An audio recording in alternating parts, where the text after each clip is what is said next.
오늘 함께 나눌 말씀이 회개에 대한 말씀인데, 또 오늘이 어머니 주일이라 어떤 곡을 택해야 되는가 고민했는데, 찬송가 275장은 이 두 가지를 다 가지고 있습니다. 우리 그 마음으로 하나님 앞에 나가는 시간 되길 원합니다.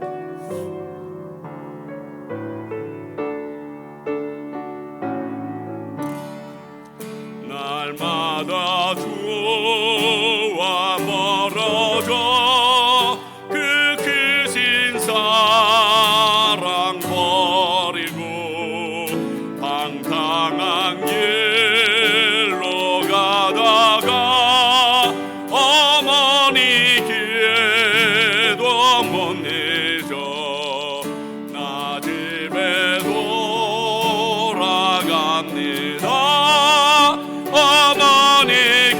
어머니께도 못 잊어 새 사람 되어 살려고 나 집에 돌아갑니다. 메마른 들과 험한 산 갈 바를 몰라 헤매며 영죽게 된 지경에서 어머니 기도 못 잊어 나 집에 돌아갑니다. 어머니 기도 못 잊어 새 사람 되어 살려고 나 집에 돌아갑니다. 내 죄를 담당하신 주 새 소망 비춰주시니 내 기쁜 정 성다하여 주 이름 찬송하겠네. 나 집에 돌아갑니다. 어머니 기도 못 잊어 새 사람 되어 살려고 나 집에 돌아갑니다.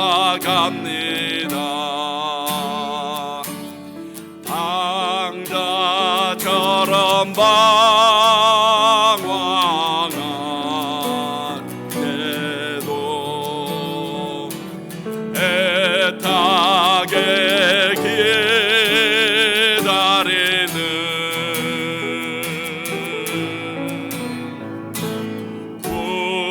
부드러운 주님의 음성이 내 마음을 녹이셨네.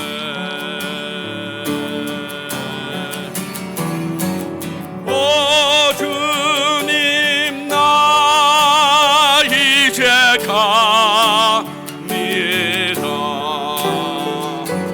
날 받아주소서.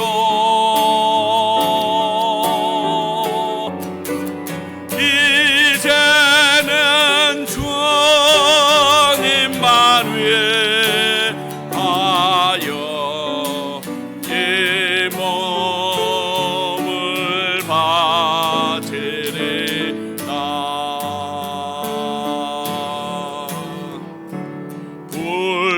불순종한 요나와 같이도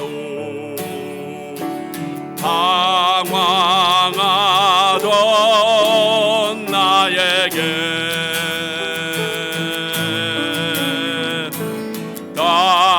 따뜻한 주님의 음성이 내 마음을 잡으셨네.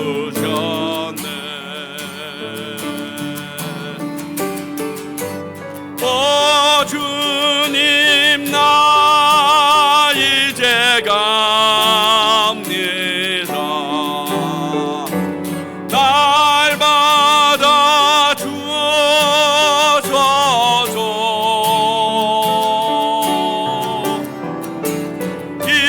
이제는 주님만 위하여 이 생명 바치리라.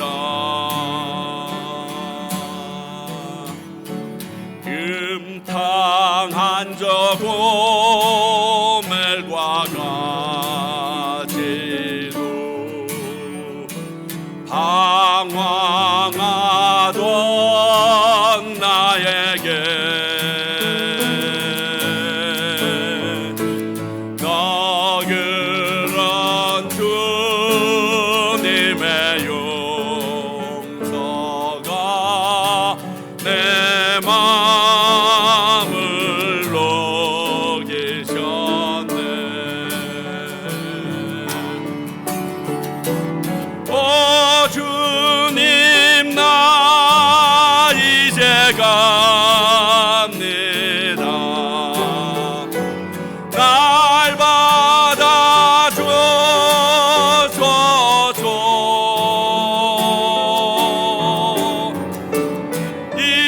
이제는 주님만 위하여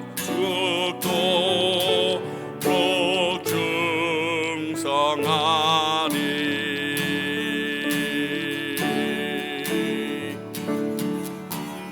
은혜 아니면 살아갈 수가 없네.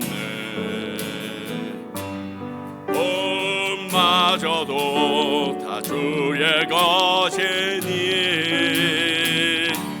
세상 평안과 위로 내게 없어도 예수, 오직 예수뿐이네.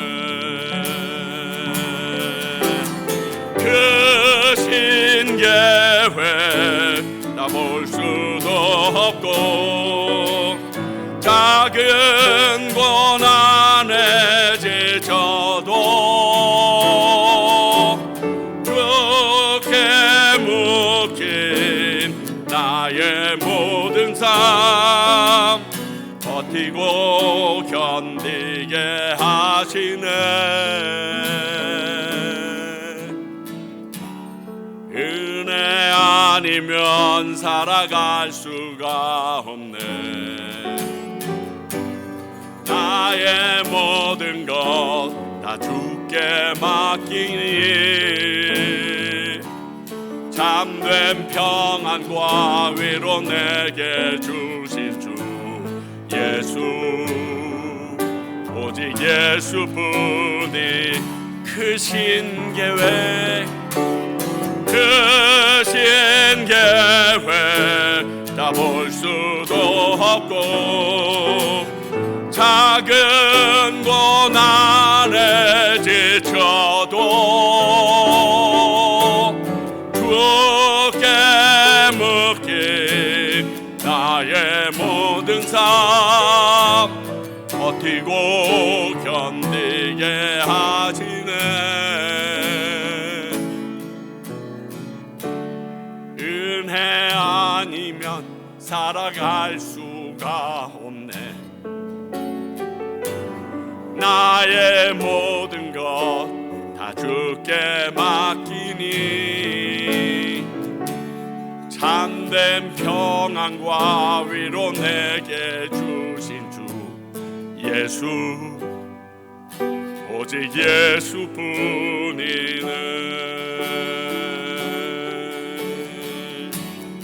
오직 주의 은혜로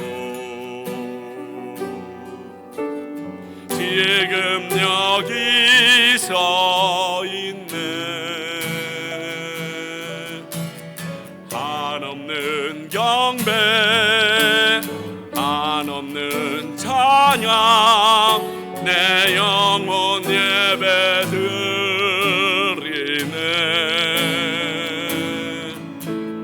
나를 위해 땅에 오신 주의 은혜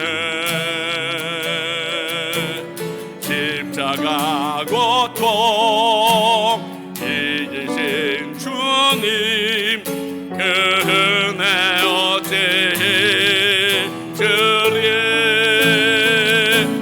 주네 날 채우시네 주네 보게 하시네 살아가는 동안 은혜로만 살린 십자가를 주 은혜 날 채우시네 주네 보게 하시네 살아가는 동안 은혜로만 살린 십자가 은혜 우리 목소리로만 주네 주네 날 채우시네 주네 보게 하시네 살아가는 동안 은혜로만 살리 십자가 은혜로 우리 이 시간 같이 한번 기도합니다. 하나님 오늘 이 은혜가 우리가 이 예배 가운데 경험하고 돌아가게 해달라고 우리 기도합니다. 하나님 아버지와 그렇습니다. 이 은혜가 없이 저희들이 할 수 있는 게 없는 것을 먼저 고백합니다. 이 은혜로 말미암아 하나님 앞에 온전히 나갈 수 있는 주의 백성들 되게 하시고 이 은혜를 말미암아 하나님의 크심을 계획하고 뜻한 바대로 이루어 나가는 저희들 되게 하여 주시옵소서. 하나님의 은혜가 없으면 저희들 아무것도 아닌 것을 먼저 고백합니다. 저희들로 하여금 교만하지 않게 하시며 첫 마음을 가지고 주님이 오시는 그날까지 그 마음을 가지고 주님 앞에 서 있을 수 있는 저희들 되게 하여 주시옵소서. 오늘 이 시간이 바로 그 첫 시간이 되게 하시고 당신을 경험하는 첫사랑의 시간이 될 수 있도록 여기에 주님의 거룩한 영으로 덮어 주시옵소서. 오늘 예배를 위해서 이상석 장로님 기도해 주시겠습니다.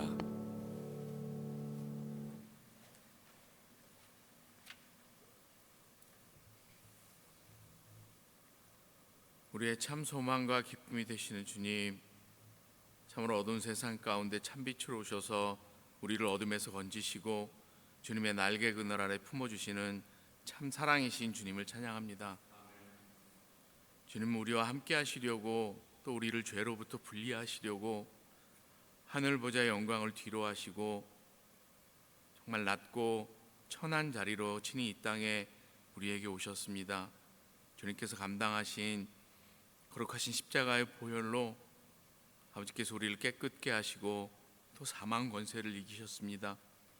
그 참 생명의 빛이 우리를 살리셨습니다. 그 참 생명의 빛 앞에 아버지 저희들 부끄러운 믿음이 아닌 주님 기뻐 받으시는 참 예배자로 살기를 소망합니다. 우리에게 허락하신 참 생명의 말씀 앞에 우리의 부족한 삶을 비추게 하여 주시옵시고 참으로 부족하지만 그 말씀 앞에 순종하는 거룩함으로 나아갈 수 있도록 보혜사 성령께서 도우시고 아버지 붙들어 주시길 간절히 기도드립니다. 주님 아버지, 저희들 말씀 앞에 순종함으로 살아야 하는 줄을 머리는 알면서도 여전히 세상과 타협하고 또 육체를 사랑하고 주님보다 앞서는 것에 무감해하며 때로는 주님을 내 욕심의 도구로 사용했던 이 죄인 주님 앞에 고백합니다. 저희들 입술로는 믿는다 하면서 또 나는 죽고 예수로 산다 고백하면서도 삶으로는 여전히 나를 중심에 두고 살아가는 그러한 죄인입니다. 반복되는 죄 가운데 저희들 참으로 회개조차 무뎌진 참으로 악하고 둔한 마음을 주님의 자비로 깨워 주시옵시고 십자가 앞에서 다시금 저희들 무릎 꿇게 하는, 그리고 또 새롭게 결단함으로 더욱더 순종하며 더욱더 주님 알기를 힘쓰는 그러한 믿음으로 나아갈 수 있도록 주님 저희들 도우시고 주님 인도하여 주시옵소서. 주님 아버지, 주님께서 세우신 평강교회를 위해 기도드립니다. 많은 어려움과 환경 가운데에서도 32년이라는 긴 세월을 주님께서 지키셨으며 또 주님께서 믿음의 그루터기를 남기시고 이제 다시 그 믿음이 자라날 수 있도록 주님께서 함께 하시는 주님의 은혜를 주님 진실로 감사를 드립니다. 주님, 친히 이 공동체가 세상의 빛과 소금으로 쓰임받게 하여 주시옵소서. 아버지 하나님, 이 교회 안에 예배와 찬양 또 기도가 끊이지 않는 그러한 거룩한 주님의 처소가 되게 하여 주시옵소서. 주님, 모든 성도들이 예수 그리스도의 참 지체로서 서로 사랑하고 또 서로 섬기며 또 주님의 이름을 영화롭게 하는 그러한 믿음의 공동체로 주님께서 친히 세워 주시옵소서. 주님, 주일학교를 위해 기도드립니다. 아버지 하나님, 너무나도 혼란하고 참으로 거짓이 많은 이 세대 가운데 거룩한 다음 세대를 세우기 원하시는 주님의 뜻이 아버지 하나님, 우리 주일학교를 통해서 이루어지기를 간절히 소망합니다. 세상의 유혹과 풍조 속에서도 아버지 하나님, 참으로 흔들리지 않는 믿음, 주님을 먼저 알고 주님을 가장 사랑하는 그러한 우리 아이들이 되게 하여 주시옵소서. 아버지 하나님, 주님께서 솔로몬에게 부어주셨던 참 지혜와 분별의 영을 주님께서 허락하여 주시옵시고 주님의 말씀 위에 든든히 서는 믿음의 뿌리가 내리도록 주님 도와주시옵소서. 주님, 또 이를 섬기시는 김여은 선생님과 사모님 위에 지혜와 능력을 덧입혀 주시옵시고 아버지 하나님, 그 가정에도 주님의 축복과 은혜를 더욱더 더하여 주시옵소서. 주님, 저희들과 협력하시는 협력 선교사님들을 위해 기도드립니다. 주님께서 친히 부르시고 주님께서 보내신 김태중 선교사님, 정우영 선교사님, 이영길 선교사님, 장승원 선교사님, 장희성 선교사님, 그리고 박승훈 선교사님을 주님 손에 올려드리오니 아버지 하나님, 그들이 복음을 위해 나아가는 그 발걸음마다 주님의 능력과 사랑으로 함께하여 주시옵시고 참으로 척박한 환경과 영적 전쟁 속에서도 하나님의 나라가 힘있게 확장될 수 있도록 주님 도와주시옵소서. 선교사님들의 가정을 보호하여 주시옵시고 또 아버지 하나님, 주님께서 모든 필요를 미리 풍성히 채워주시며 아버지 하나님, 참으로 또 함께 협력하는 현지 동역자들에게도 동일한 은혜와 아버지 하나님, 동일한 축복으로 주님께서 허락하여 주시옵소서. 주님, 직접 저희들 참여는 못하지만 기도로 참여하게 하여 주시옵시고 또 허락되는 물질로 동참하게 하여 주시옵시고 아버지 하나님, 또 같은 성령으로 하나 되게 하셔서 아버지 하나님, 한 영으로 연결된 동역자로서 저희들도 함께 서게 하여 주시옵시고 아버지 하나님, 함께 동역하게 하여 주시옵소서. 주님, 현재 출타 중이신 사모님과 또 내일 한국으로 출타하시는 목사님의 모든 일정을 주님께서 간섭하여 주시옵소서. 온 가족과의 만남 또 그 만남 가운데 사랑과 평안이 넘치도록 주님께서 인도하여 주시옵시고 아버지 무엇보다도 목사님의 어머님께서 재활 치료 가운데 아버지 하나님, 주님의 치유하시는 손길이 아버지 하나님, 그러한 손길을 경험하게 하여 주시옵시고 아버지 하나님, 참 여호와 라파 회복의 은혜가 충만하게 아버지 하나님, 참으로 속히 회복될 수 있도록 주님께서 간섭하여 주시옵소서. 아버지 하나님, 이 모든 일정 주님께서 친히 인도하여 주시옵시고 천사로 도와주시옵시고 아버지께서 보호해 주시기를 주님 간절히 기도드립니다. 주님 아버지, 오늘의 예배와 선포되는 말씀을 위하여 기도드립니다. 주님, 이 시간 우리가 드리는 예배를 기뻐 받아 주시옵시고 선포되는 말씀을 통해 아버지 하나님, 우리의 마음이 찔림을 받게 하여 주시옵시고 또 변화되게 하여 주시옵시고 아버지 하나님, 말씀의 능력이 아버지 하나님, 우리 가운데 운행하게 하셔서 우리의 삶을 이끌게 하여 주시옵시고 아버지 하나님, 예배 가운데 주님의 임재가 가득함으로 말미암아 저희들 찬양과 또 기도 아버지 하나님, 그 말씀을 통해서 아버지 하나님, 예수님을 더욱더 깊이 경험하는 참으로 예수님의 임재가 친히 있는 그러한 시간 되도록 주님 인도하여 주시옵소서. 아버지 하나님, 주님 또한 평강교회 세우신 일꾼들에게도 새 힘과 새 은혜가 넘치게 하여 주시옵시고 참으로 기쁨과 감사로 그 맡겨진 주님의 직분 잘 감당할 수 있도록 또 은혜 안에 모범이 될 수 있도록 주님께서 인도하시고 붙들어 주시옵소서. 주님 아버지, 주님께서 우리의 기도를 참으로 부족한 기도를 들으시는 줄 믿습니다. 우리 연약하고 부족함에도 참으로 우리와 늘 함께 하시며 우리를 늘 선한 곳으로 이끄시는 주님, 오늘도 주님의 사랑과 주님의 인도하심을 의지하며 지금 이곳에서 우리와 함께 하시는 예수 그리스도의 이름으로 감사하며 기도드렸습니다.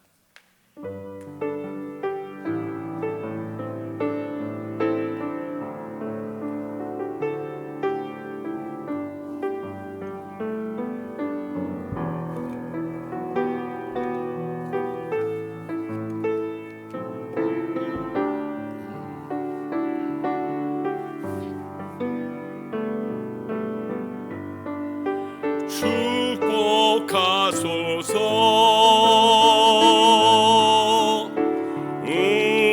우리에게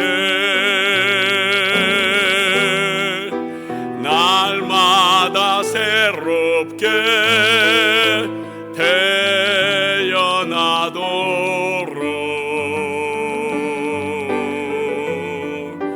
축복하소서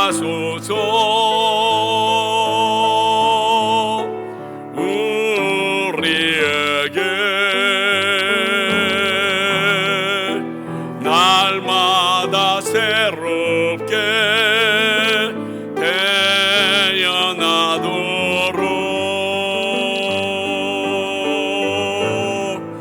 주는 아버지 우리는 주의 자녀 주님 두 팔로 안아주소서. 앞뒤 좌우에 계신 분에게 축복하소서. 당신에게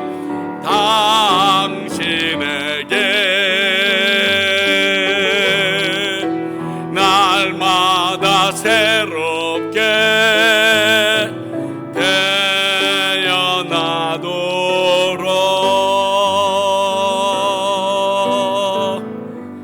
주님의 이름으로 여러분 모두를 축복합니다. 우리 지난 주일 저녁서부터 아마 오늘 저녁까지 계시는 것 같은데요, 우리 캐나다에서 치과의료 선교하러 오신 분들께서 함께 자리해 주셨습니다. 잠깐 일어나시면 저희들이 환영합니다. 예, 감사합니다. 네, 너무너무 감사합니다. 나도 뽑아야 될 일발이 있을 듯도 한데, 아니 뽑으면 없어져 이제는 안 돼. 너무 감사하고요. 정말 마지막까지 좋은 시간 꼭 보내시기 바랍니다. 오늘 오후 3시에 한인교회에서 부흥의 마지막 집회가 있습니다. 지금 성령에 대해서 얘기하시는 줄 알았더니 포커스가 약간 제가 생각하는 성령이랑은 다르더라고요. 삶에 대해서 굉장히 많이 강조하고 계신데 마지막 시간까지 여러분들 오셔서 큰 은혜의 시간 되실 수 있길 바랍니다. 또 더불어 이번 주 금요일, 토요일, 주일에 걸쳐서 과테말라 아버지 학교 2기가 진행되어지게 됩니다. 사랑의 교회에서 진행되어지는데 저희 교회에 부탁을 하셨는데 아버지가 갈 분들이 없더라고요, 우리 교회는. 그래서 나중에 아버지가 생기면 저희 교회에서 직접 하겠다고만 그냥 말씀드렸는데, 여러분 이를 위해서 같이 중보하는 심정으로 기도해 주시기 바랍니다. 아까 기도하신 대로 저는 내일 아침에 집에서 한 9시쯤 출발하려고 하는데 한국에 6월 3일까지 갔다가 아내랑 같이 돌아오게 됩니다. 몇 가지 일이 있는데 잘 마치고 진짜 돌아올 수 있길 바라고요.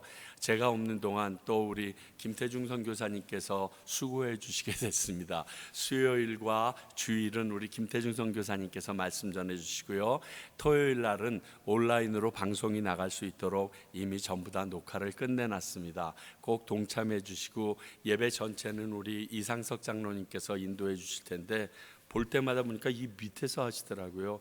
일로 올라오세요. 그래야지 저기서 하니까 어두워요. 그러니까 위에 올라오셔서 편안하게. 이 좌석은 성전의 좌석이 아닙니다. 아직도 성전으로 착각하고 있는 많은 분들이 있는데 여기는 성전이 아니라 예배당입니다. 그래서 오셔서 편안하게 모든 분들에게 크게 좀 땡겨 주시기 바랍니다. 너무 죄송합니다. 그리고 승리하실 수 있길 바랍니다. 오늘 주시는 하나님의 말씀 우리 같이 보겠습니다.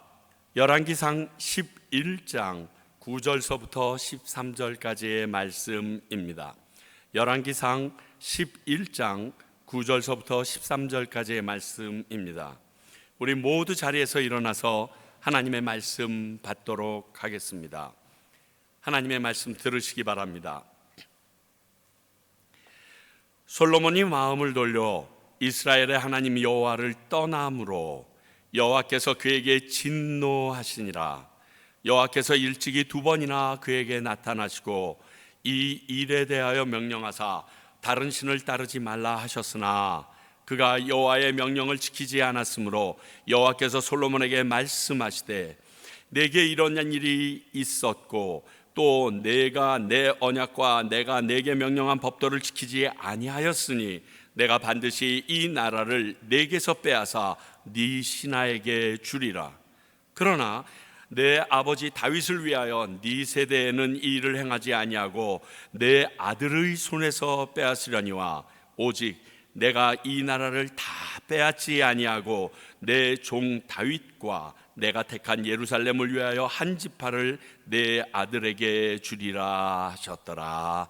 하나님의 말씀입니다. 자리에 앉아 주시기 바랍니다. 기도하겠습니다. 하나님 아버지, 오늘 이 시간 당신의 말씀을 받습니다.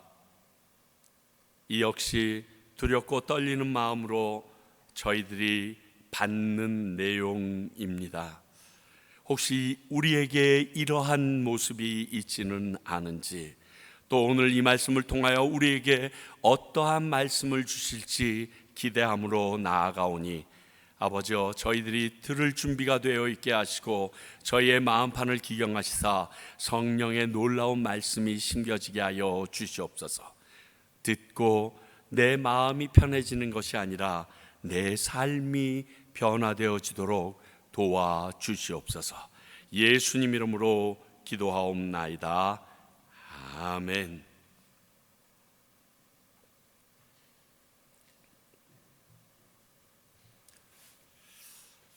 저희는 지금 계속 열왕기상을 순서대로 나누고 있습니다. 지난주 살펴본 1000명의 처와 첩, 이방 여인들로 인해서 하나님으로부터 마음이 떠나기 시작하는 솔로몬에 대해서 오늘은 드디어 치리하시는, 잘못되었기에 징벌하시는 하나님의 내용이 등장합니다. 오늘 말씀은 그로 인해서 하나님이 말씀하신 대로 솔로몬에게 벌을 내리시는데, 제가 이 말씀을 읽으면서 느낀 게 참 사람이 처음 마음으로 끝까지 가는 게 왜 이렇게 어려운가를 다시 한번 생각해 봅니다. 오늘 말씀을 통해서 말씀을 묵상하고 그 안에서 우리에게 말씀하시는 하나님의 음성 듣기를 원합니다. 오늘 말씀 전반에 걸쳐 있는 내용 한마디로 얘기하면 진노하시는 하나님이다라고 말할 수 있습니다. 아니, 모든 내용이 그것뿐입니다. 자, 이 하나님께서 진노하시는 이유에 대해서 오늘 말씀은 우리에게 밝히고 있는데 그게 9절에서부터 10절까지의 내용입니다.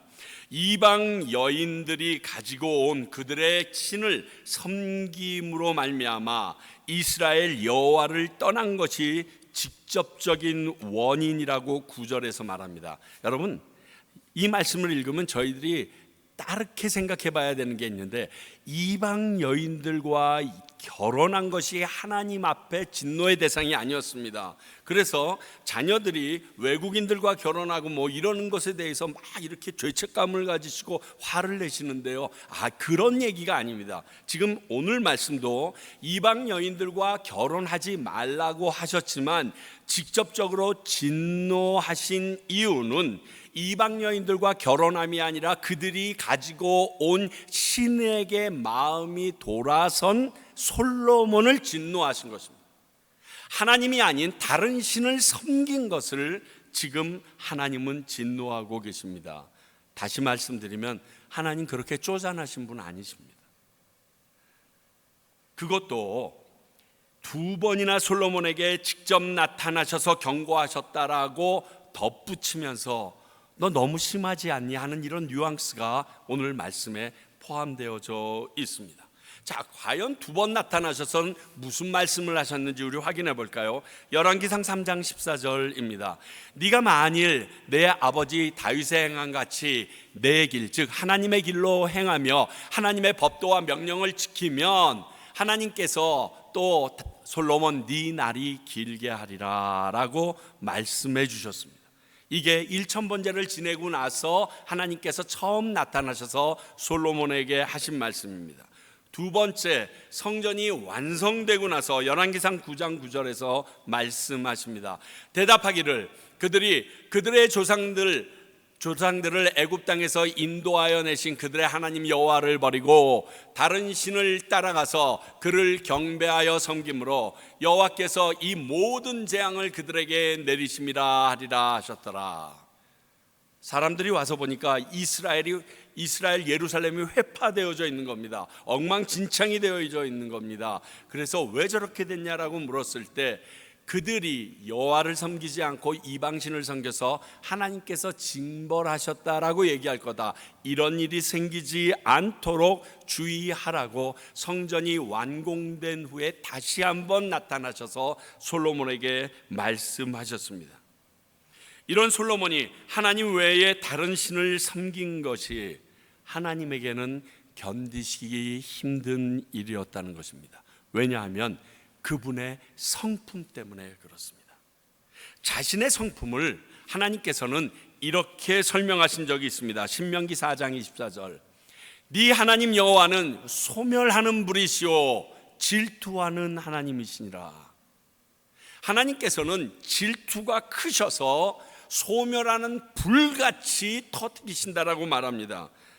왜 우리 하나님께서 이렇게 쪼잔하실까? 아닙니다. 다른 일에는 질투를 하지 않는데 이 질투하는 내용이 신명기 4장 23절에 쓰여 있습니다.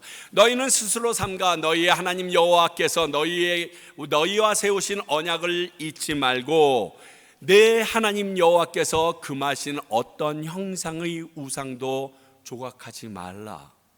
우상 숭배에 대해서는 하나님께서 질투하시겠다라고 선언하신 것입니다. 참아줄 수가 없다는 겁니다. 그래서 10계명을 보면 제1계명과 2계명이 우상 숭배에 대해서 먼저 언급하고 계시는 것도 보습니다. 그러므로 아무리 하나님의 총애를 입어서 여디디아라는 이름을 직접 지어주신 솔로몬이라도 이 우상 숭배하는 이 죄에서는 노를 바라실 수밖에 없는 게 하나님의 성품이십니다. 기억하실 것은 우리들에게도 하나님은 그리하신다는 것입니다. 우리가 하나님 아닌 다른 우상을 섬기는 모습에 대하여 그분은 참지 못하실 것이라는 겁니다. 왜? 우리는 여디디아라는 이름조차 얻어본 적이 없는 그러한 자들이기 때문에 그렇습니다. 그리고 성경은 말합니다. 하나님보다 더 사랑하는 모든 것들은 우리에게 우상이다라고 얘기했습니다. 그렇다면 그런 측면에서 지금 우리가 우상 숭배하지 않고 있다라고 자신 있게 말할 수 있을까요? 하나님과 그리고 하나님의 일과 내 일과 내 가족의 일과 나의 필요, 이것을 두 개로 놓고 볼 때 우리가 항상 손해가 따르고 어려움이 따라도 하나님 측을 선택했나요? 그러면 우리 역시 솔로몬과 별반 다르지 않다는 것입니다. 더불어 그런 우리에게도 하나님께서는 질투하사 오늘 솔로몬처럼 진노하시고 벌을 내리실 수밖에 없는 여호와 하나님이신 것도 우리는 알고 있어야 됩니다. 에이, 설마 아니에요. 그런데 오늘 말씀을 묵상하다가 그러면 이 하나님의 진노는 도저히 피할 수가 없는가? 하나님이 마음 먹으면요 피할 수 없습니다. 그런데 이 진노에 대해서는 피할 수 있다라는 사실입니다. 다른 신을 섬기지 않으면 일단 됩니다. 근데 이미 섬겼어. 하나님보다 더 사랑하는 게 내 앞에 있어, 최우선이 됐어, 이미 벌어진 일이라면 여러분들께서 그냥 맨날 똑같은 말인데 할지도 모르지만 회개하는 것밖에 방법이 없습니다.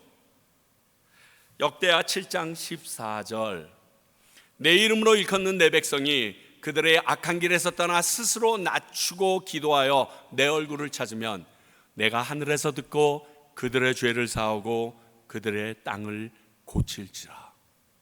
진노하심이 불같이 일어납니다. 오늘 만약 솔로몬에게도 그 불같이 일어나는 이 진노로 말미암아 1000번째 드렸듯이 1000번 회개의 제사를 드렸다면 이 진노함이 물러갔을 것을 저는 확신합니다.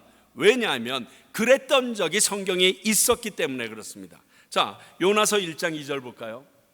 너는 일어나 저 큰 성읍 니느웨로 가서 그것을 향하여 외치라. 그 악독이 내 앞에 상달되었음이니라 하시니라. 요나에게 명령하십니다. 너 니느웨, 즉 아수르의 수도 니느웨에 가서 너희들 죄가 너무 많다, 하나님이 너희들 멸하실 거다 외치라고 얘기합니다. 요나서 3장 4절, 요나가 그 성읍에 들어가서 하루 동안 다니며 3일 가야지 끝까지 가는 그 도시인데 하루 길만 갔다 오면서 외쳐 이르되 40일이 지나면 니느웨가 무너지리라 하였더라. 밑도 끝도 없어요. 왜 그랬는지도 얘기 안 합니다. 그냥 가서 얘기합니다. 야, 너희들 40일 뒤면 무너져, 망한데 불 내려, 이렇게 얘기합니다. 근데 놀라운 것은 이 말을 들은 니느웨 사람들의 반응입니다. 요나서 3장 5절, 니느웨 사람들이 하나님을 믿고 금식을 선포하고 높고 낮은 자를 막론하고 굵은 베옷을 입은지라. 굵은 베옷을 왜 입나요? 중동 지방에 내가 죄를 했거나 참회를 할 때 우리 예전 조선시대의 석고 대제처럼 베옷을 입고 죄를 뒤집어 쓰는 그러한 습관이 있는데 그 모습으로 있었다는 겁니다. 근데 이 일을 한 사람이 니느웨의 왕으로부터 그들이 키우고 먹기 위하여 잡으려고 하는 가축의 이름까지 싹 금식을 시키면서 회개하기 시작합니다. 이 모습을 보신 하나님께서 요나서 3장 10절에 이렇게 선포하십니다. 하나님이 그들이 행한 것 곧 악한 길에서 돌이켜 떠난 것을 보시고 하나님이 뜻을 돌이키사 그들에게 내리라고 말씀하신 재앙을 내리지 아니하시니라. 생각해 보세요. 이스라엘을 괴롭히고 결국은 북이스라엘을 멸망의 길로 이끌었던 아수르의 수도 니느웨를 이렇게 해서 구원해 주셨다면 솔로몬을 하나님께서 구원 안 하셨을까요? 당연히 하셨죠. 우리 하나님의 자녀된 우리들이 죄를 안 지을 수 없어서 연약함으로 죄를 지었는데 이렇게 회개하면 우리를 용서 안 하실까요? 용서하신다는 것입니다. 이로 말미암아 제2의 소돔과 고모라가 될 수밖에 없었던 니느웨가 살아납니다. 하나님의 진노를 돌이킬 수 있는 방법 확실히 맞지 않습니까?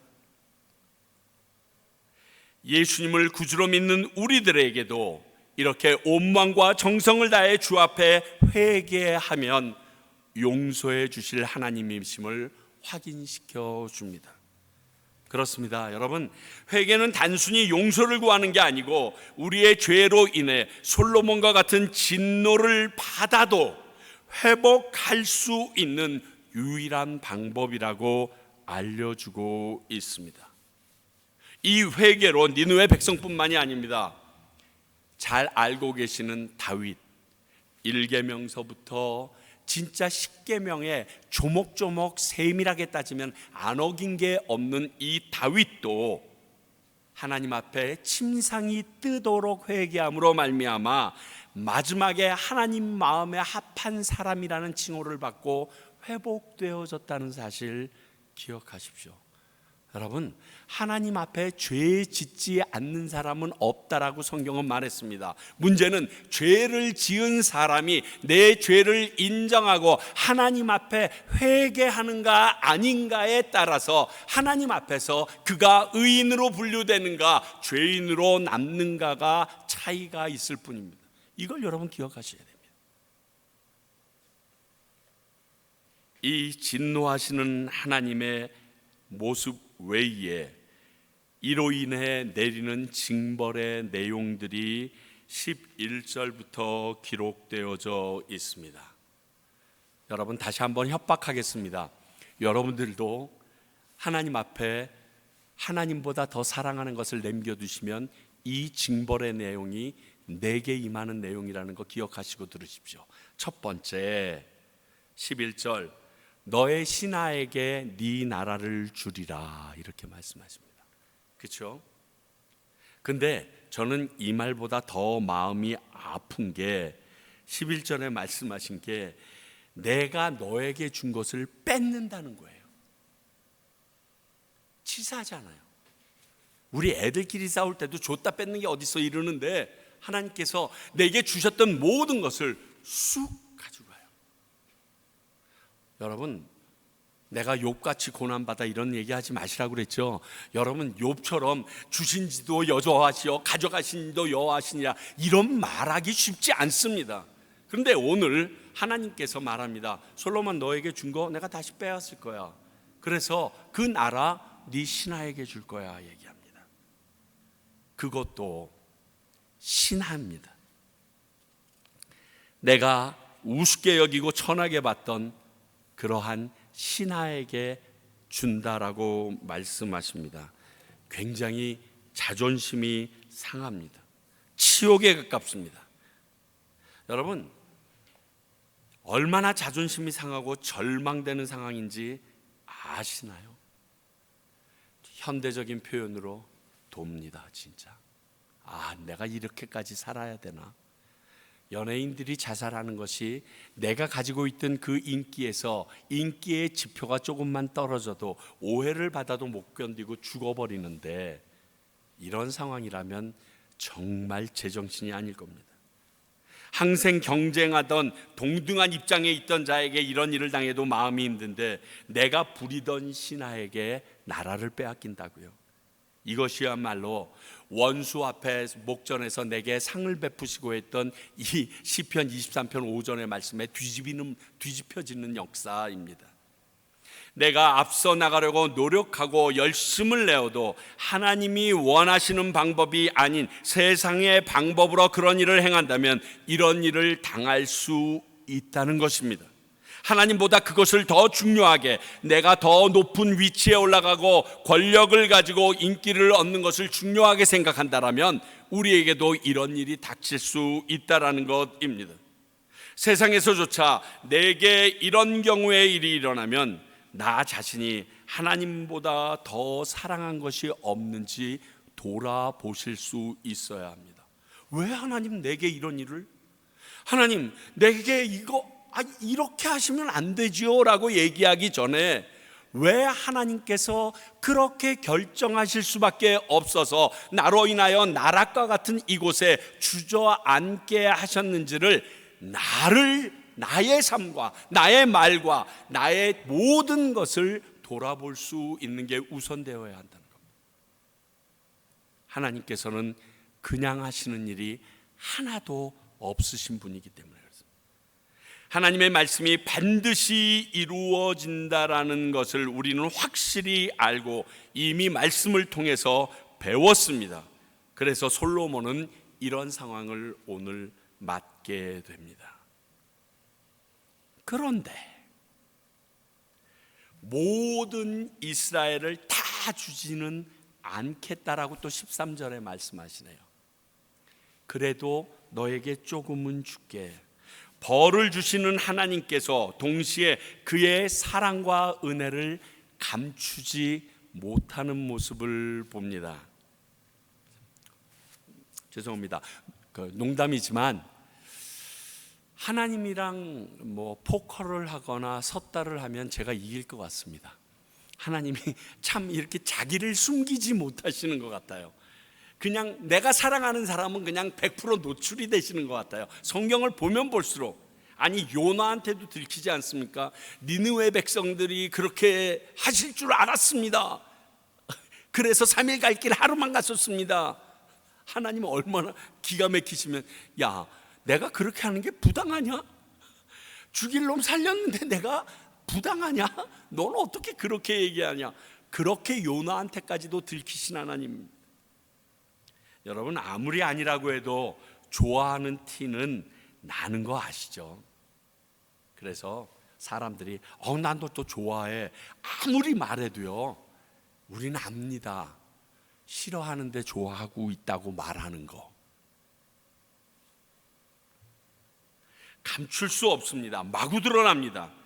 아니, 보여요, 솔직히. 그래서 제가 저희 교회 성도님들 너무 좋다고, 우리 교회 너무 좋다라고 얘기했더니 사람들이 에이 그러다가 요즘에는 앞서거니 뒤서거니 우리 교회에서 부목사 하겠다고 그러잖아요. 농담 아니거든요. 저는 진짜 행복하게 목회하기로 작정을 했어요. 힘들게 목회하지 않기로 했어요. 기쁨으로 하기로 했어요. 왜?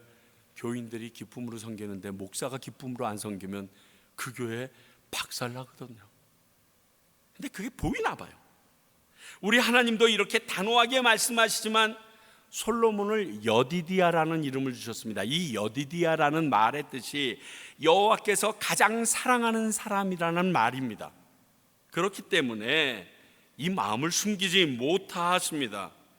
우리도 하나밖에 없는 외아들 예수 그리스도로 말미암아 죄 사함 받았던 하나님의 사랑의 결정체들입니다. 그러므로 우리들에 대해서도 하나님은 이 사랑의 마음을 숨기실 수 없는 분이라는 사실을 또 알아야 합니다. 아까 진노도 우리에게 베푸실 수 있지만 이 사랑도 우리에게 주실 수밖에 없는 분임이 동시에 오늘 말씀 안에서 증거되어집니다. 그렇다고 우리가 그 사랑을 믿고 하나님 말씀 먹이고 막 살거나 방종하면 안 된다는 거 아시겠죠? 은혜는 말 그대로 선물이지 어떤 열심의 대가도 상급도 아니기 때문에 그렇습니다. 그리고 12절을 통해서 한 말씀을 하시는데 네 아들 때에는 하지 않고 솔로몬의 그 아들 때에 하겠다라고 얘기하십니다. 근데 제가 이게 참 말이 깊이 생각하게 되어지더라고요. 굳이 솔로몬의 잘못인데 그는 유예해 주시고 아들에게 어려움을 주신다. 분명히 말씀하셨거든요. 성경에 하나님께서는 그 아비에제를 아들에게 묻지 않겠다라고 얘기하셨거든요. 근데 지금 솔로몬은 유예시켜주고 그 아들에게 이 죄를 묻듯이 그때의 나라를 갈라버리겠다라고 말하시고 계시는 거예요. 자, 이것은 이런 말씀을 들었을 때 어떤 아버지냐에 따라서 반응이 좀 다를 것이라고 봅니다. 자, 열왕기 하 20장 19절에 비슷한 일이 있었습니다. 히스기야가 이사야에게 이르되 당신이 전한 바 여호와의 말씀이 선하니다 하고 또 이르되 만일 내가 사는 날에 태평과 진실이 있을진데 어찌 선하지 아니하리요 하니라. 이게 뭐냐면 히스기야가 죽을 병을 걸렸다가 낫습니다. 그래서 그의 생이 15년이 늘어납니다. 이 일에 대하여 바벨론 사람들이 와서 정말 축하합니다. 병이 완쾌되셨대죠 했더니 자기가 하나님을 자랑한 게 아니라 자기 이스라엘이 가지고 있던 금고 안에 금방패까지 모든 성전에 있는 창고를 다 구경시켜 줍니다. 이사야가 와서 그 일에 대하여 하나님이 화가 나셨다고. 당신 이제 그 아들 때에서 하나님께서 이 나라 바벨론에게 싹 다 빼앗기게, 당신이 보여준 거 하나도 남지 않고 다 빼앗기게 하실 거라고 말합니다. 그 말을 들은 아버지 히스기야가 지금 하는 말입니다. 저는 좀 이해가 안 돼요. 사실 지금 히스기야에게 자식이 있었다라는 증거는 없습니다. 왜냐하면 므낫세가 왕위에 등극하는 나이가 15살 이전입니다. 그러므로 병이 낳고 난 지금 시점서부터 15년 사이에 므낫세가 태어납니다. 자식이 없기 때문에 만약 이렇게 편안하게 이야기했는지 모르는데 어찌 보면 그렇잖아요. 다행이다, 내 때가 아니어서. 우리 자식이 당하는 건 뭐 난 좀 잘 말하지, 이렇게 섭섭하게 들리는 마음이 있습니다. 저만 그런가요? 죄송합니다. 이 말을 들은 오늘 솔로몬도 이런 마음으로 다행이다 했을까요? 여러분이라면 어떻겠습니까? 저는 좋은 아버지는 아닙니다. 그런데 제 마음은 찢어질 것 같아요. 아마 하나님 앞에 이렇게 기도했을 것 같아요. 하나님, 죄 때문에 왜 우리 아들에게 그 징벌을, 내가 다 짊어지고 가고 내 때에서 끝나게 해주세요. 내가 가지고 갈게요. 내가 잘못했는데 왜 내 아들에게 고통을 주십니까? 저는 이럴 것 같아요. 이 좋은 아빠라가 아니라도 이게 당연하지 않아요? 가중처벌의 느낌이 들잖아요. 너는 놔두고 네 아들을 고통 줄 테니까 고통당해봐라, 막 이러시는 것 같은 느낌이잖아요.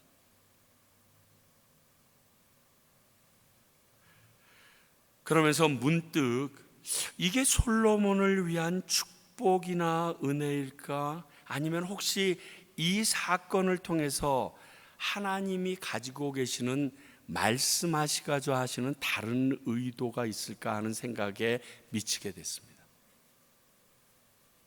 모르겠습니다. 여러분이 제가 너무 비약했다고 하셔도 저는 이 말씀을 읽으며 하나님이 하신 말씀은 반드시 이루어지는데, 나 때문에 내 아들이 이 고통과 아픔을 받는다는 것이 우리를 위하여 외아들을 내어주신 하나님의 마음을 우리로 하여금 조금이라도 이해하게 하시기 위하여 주셨던 해프닝과 같은 사건이 아닌가 생각해 보게 되었습니다. 자, 아시는 것처럼 우리 죄로 반드시 외아들을 죽이실 필요는 없었지만 죄 없고 순전하신 분이 외아들 예수 그리스도밖에 없으셨습니다. 그래서 그를, 우리를 위하여 죽이셔야만 했는데, 그 죽이실 때 고통스러운 아버지 하나님의 마음을 우리가 좀 알기 원하여 이 일들을 노출시키신 게 아닌가 하는 생각을 지울 수가 제가 없었습니다. 아니, 정확히 말하면 우리들이 가져야 할 이 고통스러운 마음, 내 죄 때문이니까요. 이것을 너희들도 알아야 하지 않겠니라는 의미예요. 너희는 외아들 예수를 너희들의 죄 때문에 십자가에 내어준 아버지인 이 하나님, 내가 가진 이 아픈 마음 알고 있니? 이 정도는 너희들이 기억하고 있어야 너희들이 죄 앞에 섰을 때 다시금 그 죄와 협상을 하든지 그 죄를 짓는 일에서 멈칫하지는 않겠니? 스탑 사인이 있어서 살짝 멈추듯이 그런 마음이라도 갖지 않겠니? 하는 말씀으로 들린다는 것입니다. 내 죄로 인해 아들이 당할 고통을 생각하는 아버지는 더 고통스러울 것입니다. 솔로몬이 그런 심정이라고 보며 우리 죄로 인해 아들을 내어주신 하나님의 마음을 헤아릴 수 있는 시간이 되었으면 좋겠습니다.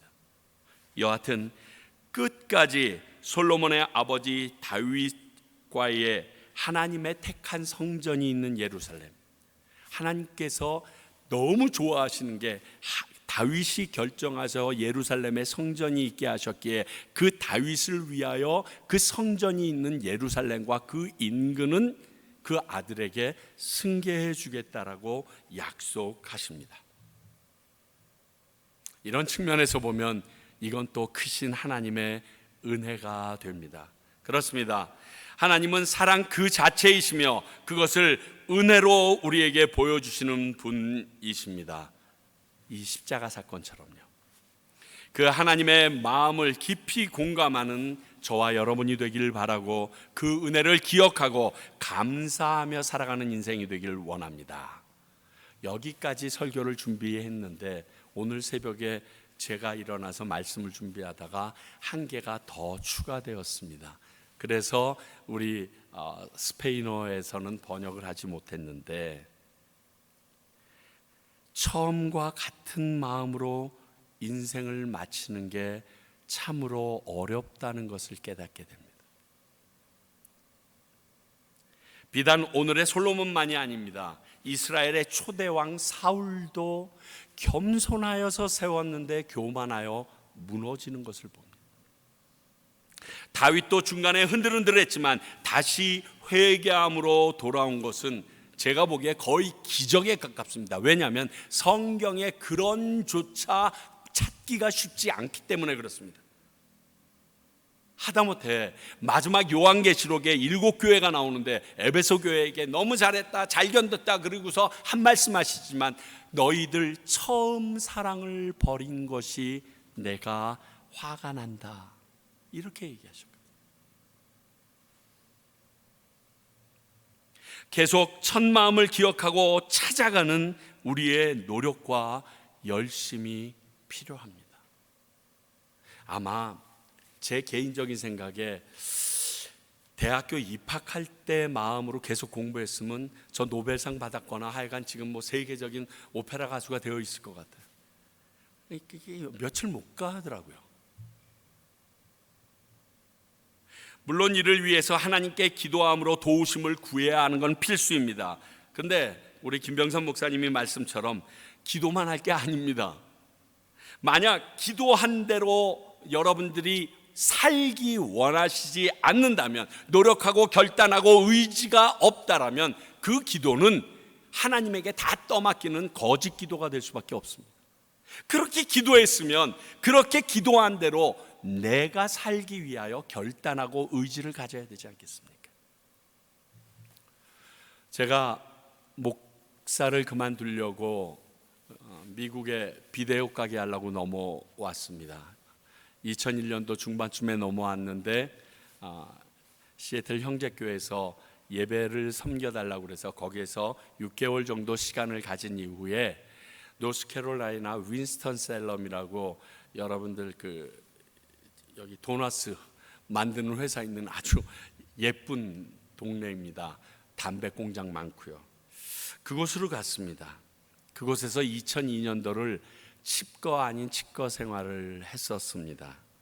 그런데 하나님께서 다시 불러주셔서 2003년부터 다시 목회를 시작하게 됐는데 2002년 말에 그곳에서 짐을 다 싸서 30분 떨어진 그린스보로라는 데로 옮겨가는 날 아침에 모든 짐을 싸서 이삿짐을 열심히 나르는데 그 당시 저희 딸이 초등학교 2학년이었나?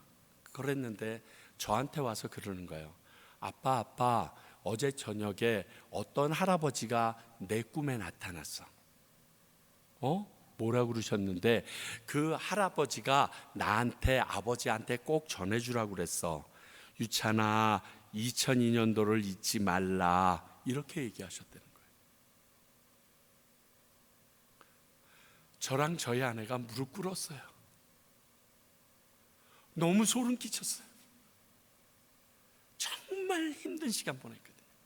물질적으로도 상황적으로도 완전히 애워싸서 더 이상 떨어질 게 없을 것 같아가지고 너무 힘들어 죽겠는데 티낼 수는 없어서 미국의 아파트들을 보게 되면 쓰레기를 가지고 나서 쓰레기장에다가 갖다 투척해야 되는데 그 쓰레기장 근처는 냄새가 나서 사람이 안 옵니다. 그래서 그 쓰레기를 가지고 내가 버리러 가면서 그곳에 버려두고 그 쓰레기통 옆에서 많이 울었어요. 하나님도 원망하고, 하나님 내가 어찌 알합니까? 앞으로 어떻게 살아야 됩니까? 라고 굉장히 많이 우는 시간을 가졌었는데 하나님께서 너 그거 기억해라. 그래서 제가 이사하고 나서도 내 마음이 좀 힘들고 흔들릴 때마다 그곳까지 차로 달려가서 그 쓰레기통 옆에서 그 악취나는 쓰레기 냄새를 맡으면서 2002년도에 하나님께서 나에게 이곳에서 어떠한 은혜를 베푸셨고 어떠한 말씀을 하셨는지 계속 상고하는 시간을 가졌어요. 그게 저를 살린 것 같아요. 죄송하지만 저 쓰레기 냄새 싫어하는데 반드시 싫어하지는 않습니다. 왜? 쓰레기 냄새는 독특하게 다 비슷하거든요. 근데 그 쓰레기 냄새를 맡으면 쓰레기 같았던 유찬아 하시는 거예요. 이 냄새가 너한테 났던 냄새인 거 알지?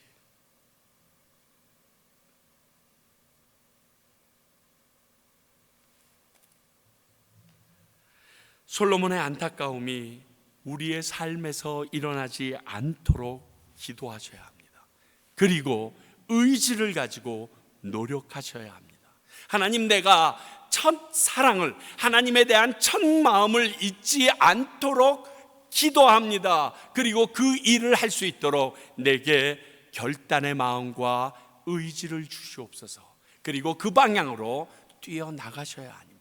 안 그러면 오늘 이 솔로몬의 모습이 후에 내 모습이 되어 있음을 보시고 화들짝 놀라실 일이 생기실 수도 있기 때문에 그렇습니다.